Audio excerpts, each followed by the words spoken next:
कृपया हमारे YouTube channel को सब्सक्राइब कर बेल आइकन के बटन को दबाइएगा।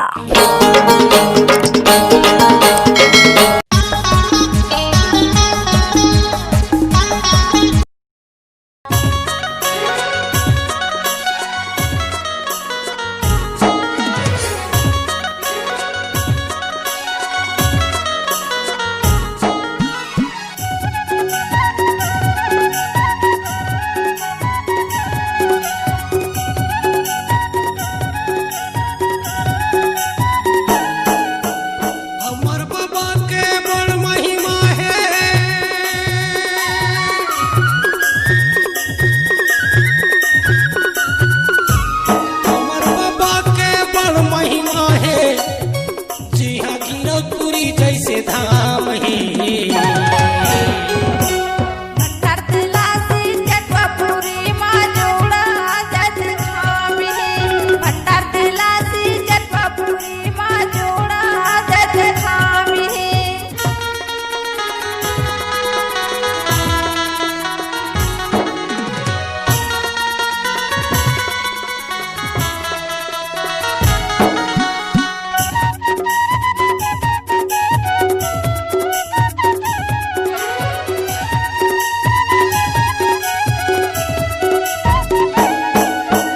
सादा रंग झंडा हा संगीत सत के वो निशानी भैया सत की वो निशानी संगी सत की वो निशानी कत को ये धर्मी पापी हतर के चरण कुंड के पानी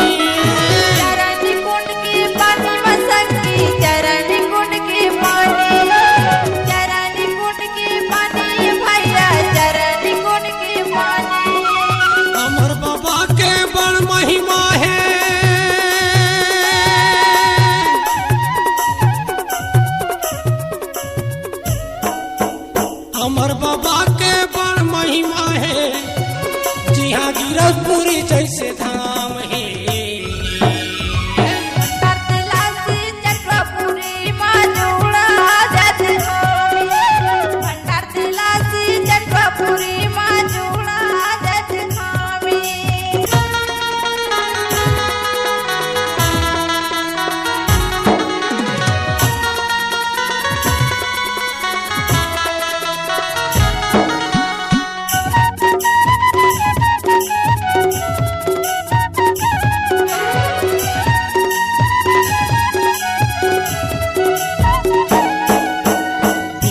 की बिन पानी के संगी जीवन वहा बनाए, जीवन वहा बनाए संगी जीवन वहा बनाए, जीवन वहा बनाए भैया जीवन वहा बनाए।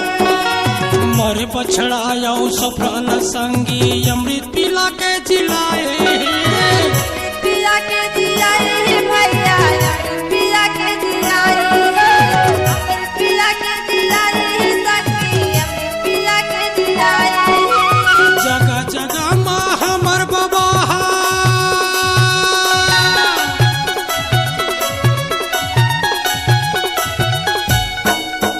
जगह जगह माँ हमर बाबा सत्य के महिमा दिखाए।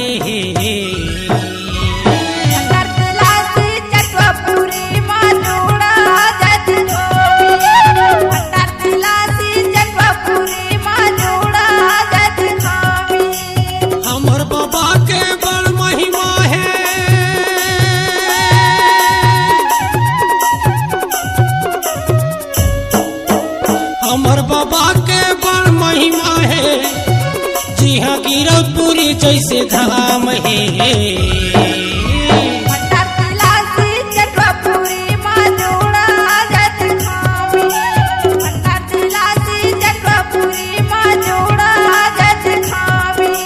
भंडार तेलासी चटवापुरी माँ जोड़ा जत खाम है।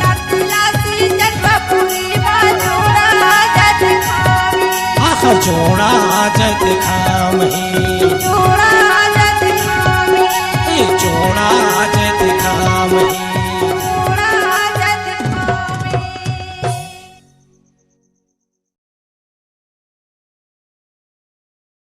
जय जोहार संगवारी हो। मैं हम मिलन रंगीला, राजेंद्र रंगीला लोक रंग के तरफ ले आप जम्मो झल्ला और हमार रंगीला म्यूजिक वर्ल्ड के तरफ ले जम्मो दिखिए संगवारी मन ला सादर सादर जय जोहार, जय छत्तीसगढ़। संगी हो आप मन रोज देखत हो हमार नवा नवा वीडियो, नवा नवा गाना, कॉमेडी वीडियो, नाटक, राउत नाचा, पंथी सुआ कर्मद दरियाला।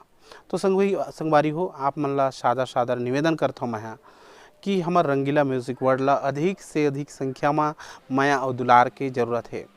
आप मन के माया और दुलार ही हमारे छत्तीसगढ़ के लोक परंपरा और संस्कृति ला आगे बढ़ा सकत है। इकर खातिर आप ला मैं हाथ जोड़ के निवेदन करत हूँ कि हमारे चैनल ला सब्सक्राइब करो, लाइक करो और शेयर करो, कमेंट जरूर करो। मैं पक्का आप मन के जवाब देवत रहूँ। हर गाना के नीचे में कमेंट बॉक्स रही थे, वहाँ आप मन अपन कमेंट करूँ तो मैं आप ला तुरंत जवाब देवत रहूँ। जय जोहार, जय छत्तीसगढ़। माया दुलार ऐसने बनाए रखूँ।